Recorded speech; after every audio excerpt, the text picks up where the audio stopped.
As I was saying in the previous video, the society that Robinson creates is not an alternative, and he just behaves as a colonizer on the island by making himself as the owner or taking possession of the island and of all the things and animals and trees and people who live on the island in the name of the British Crown.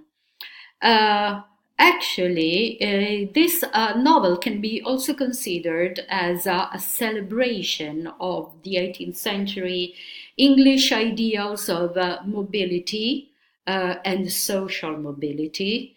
Because Robinson, after many adventures, finds himself very, very rich as a kind of sign of God's benevolence for having been faithful to God and trustful, full of trust in his possibility of salvation from the island. And it's also a celebration of material productiveness and individualism. We mustn't forget that these are the centuries of the beginning of the first industrial revolution in England.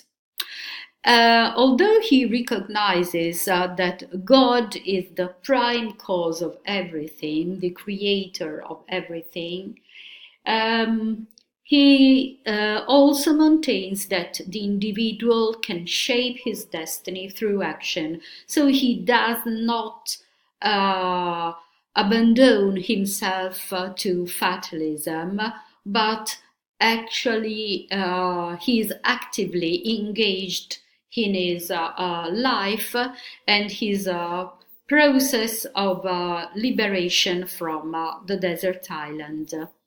So the desert island also represents a kind of a trial for the character to demonstrate that he is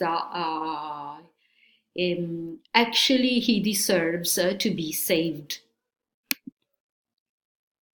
So the style of the novel. The style of the novel reflects the style of the periodicals and the journals of the time. It is written in a simple, matter-of-fact and concrete language and full of descriptions, full of clear and precise details, and the descriptions focus on the primary qualities of objects, such as solidity, value, extension, and number. For example, when Robinson finds animals, he does not describe the animals' beauty or their colors, but he's rather concerned if those animals can be tamed or eaten as food. He never describes the beauty of the nature, but he is concerned of the practical aspects of the place.